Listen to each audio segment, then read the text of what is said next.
అభివృద్ధి ముసుగులో దోచుకున్నా ప్రశ్నించకుండా చట్టసభల నుంచి పారిపోయిన పార్టీలకు ప్రజలు బుద్ధి చెప్పే రోజు దగ్గరలోనే ఉందన్నారు కడప పార్లమెంటు జనసేన అభ్యర్థి ఈశ్వరయ్య. ప్రొద్దుటూరు జనసేన అభ్యర్థి ఇంజ సోమశేఖర్ రెడ్డి ప్రొద్దుటూరు పట్టణంలో వినూత్న రీతిలో ప్రచారం నిర్వహించిన ఇరువురు నేతలు ఏపీకి పట్టిన అవినీతిని చీపురుతో ఊడ్చిపారేయాలని పిలుపునిచ్చారు. ఏ గ్రామంలో చూసినా మద్యం షాపులు విరివిగా ఉన్నాయని, కానీ తాగడానికి మాత్రం గుక్కెడు మంచినీరు దొరకని పరిస్థితి నెలకొందన్నారు. కరువు కోరల్లో చిక్కుకున్న అన్నదాతల గోడు పట్టని అధికార ప్రతిపక్ష పార్టీలకు గోరీ కట్టాలంటున్న జనసేన అభ్యర్థులు ఈశ్వరయ్య, సోమశేఖర్ రెడ్డిలతో మా కడప ప్రతినిధి RS Reddy face to face. ప్రస్తుతం మనం ప్రొద్దుటూరు కాన్స్టిట్యున్సీలో ఉన్నాం. ప్రొద్దుటూరు కాన్స్టిట్యున్సీలో ఈరోజు Janasena party, CPI, CPM, BSP 4 పార్టీలు కలిసి ఇక్కడ పెద్ద ఎత్తున ప్రచారం చేస్తున్న పరిస్థితి. ఇప్పటికే ఇక్కడ జనసేన అభ్యర్థి ఇంజ సోమశేఖర్ రెడ్డి, అలాగే సిపిఐ పార్లమెంట్ అభ్యర్థి ఉజ్జల సోమశేఖర్ గారు, చెప్పండి, మీరు 4 పార్టీలు కలిసి ప్రచారం చేస్తున్న నేపథ్యంలో ప్రొద్దుటూరులో, ప్రధానంగా ప్రొద్దుటూరు పట్టణంలో, కడప జిల్లాకు సంబంధించి ప్రొద్దుటూరు 2వ అతి ప్రధాన పట్టణం. ఇక్కడ రాజకీయాల్లోనూ శాసించే పరిస్థితి ఉంటుంది. ఇక్కడ ఎట్లుంది జనసేన పరిస్థితి?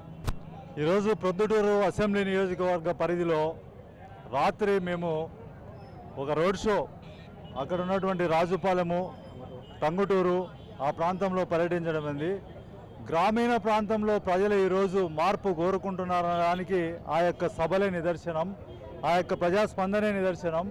ఈరోజు దేశ చరిత్రలో ఎన్నడూ లేని విధంగా పవన్ కళ్యాణ్ గారు ఈ యొక్క ఉమ్మడి యాక్చువల్గా మందరు జనసేన, బీఎస్పీ, అలాగే సిపిఐ, సిపిఎం కలిసి చేస్తున్నటువంటి సామాజిక న్యాయబద్ధమైనటువంటి పోరాటంలో భాగంగా ఈ ఎన్నికలలో తప్పనిసరిగా జనసేనకి మద్దతు ఇస్తామని ప్రజలు ఘంటాబద్ధంగా చెప్తున్నారు. మరీ ముఖ్యంగా రైతాంగం, మేము ఆ ప్రాంతంలో వాస్తవంగా ఆ ప్రాంతము రైతులకి ఒకవైపు కేసీ కెనాల్ ఆయకట్టు ఉన్నటువంటి ప్రాంతం అది. ఆ ప్రాంతంలో కేసీ ఆయకట్టుకు ప్రధానమైన ఆయకట్టు రాజోలు రిజర్వాయర్. ఆ రాజోలు రిజర్వాయర్ గురించి కూడా మేము గత 12-14 మాసాల్లో ఆ గ్రామాల్లో పర్యటించి రైతులతో మాట్లాడడం జరిగింది. ఇప్పుడు వాళ్ళకు కూడా భరోసా ఇవ్వడం జరిగింది.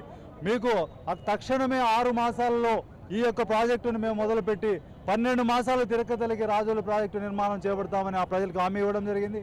అలాగే ఈరోజు దేశ చరిత్రలో పవన్ కళ్యాణ్ గారు తీసుకున్నటువంటి అత్యంతమైన నిర్ణయము, ప్రజామోద నిర్ణయము, రైతులకు నిర్ణయమైనటువంటి పెన్షన్ పథకం. ఆ రోజు చాలా వాళ్ళ యొక్క స్పందన చూస్తూ ఉంటే ఇన్ని రోజులు చరిత్రలో 60-70 సంవత్సరాల పాలకులు ఏమయ్యారు, అసలు మా గురించి ఎందుకు ఈ విధంగా మాట్లాడి ఒక వ్యవస్థ లేకుండా పోయిందనేటువంటిది వాళ్ళ మంచి స్పందన ఉంది. కాబట్టి రైతాంగం చూస్తే, అలాగే విద్యార్థులు కూడా అక్కడ చాలా పవన్ కళ్యాణ్ గారికి ఆకర్షితులై ఆ యొక్క విధానాలకి ఆకర్షితులైనటువంటి పరిస్థితి ఉంది. కడప జిల్లాకు సంబంధించి ఎన్నో ప్రజోద్యమాలు చేసిన నేపథ్యంలో మీరు ఈరోజు ఎంపీ అభ్యర్థిగా పోటీ చేస్తున్నారు. అయితే దీనికి సంబంధించి 2 ప్రధాన పార్టీలు కూడా బలమైన పార్టీలు ఇక్కడ ఉన్నాయి. అంటే ఈ ప్రధాన పార్టీల సంబంధించి ఏ విధంగా జరగబోతున్నారు? ప్రధానంగా ఈ ప్రాంత సమస్యలకు సంబంధించి మీరు ప్రజలకు ఏం చెప్పబోతున్నారు? 2 బలమైనటువంటి పార్టీలు కాదవి, 2 డబ్బు కలిగి అధికార మదం కలిగినటువంటి పార్టీలు, ప్రజలను దోచేసినటువంటి పార్టీలు, ప్రజలకు వచ్చినటువంటి సంపదను కొల్లగొట్టి కోట్ల రూపాయలు కూడబెట్టుకొని దాని ద్వారా అధికారాన్ని చేజిక్కించుకుంటామనేటువంటి ఆ వైపున ఆలోచించే పార్టీలు.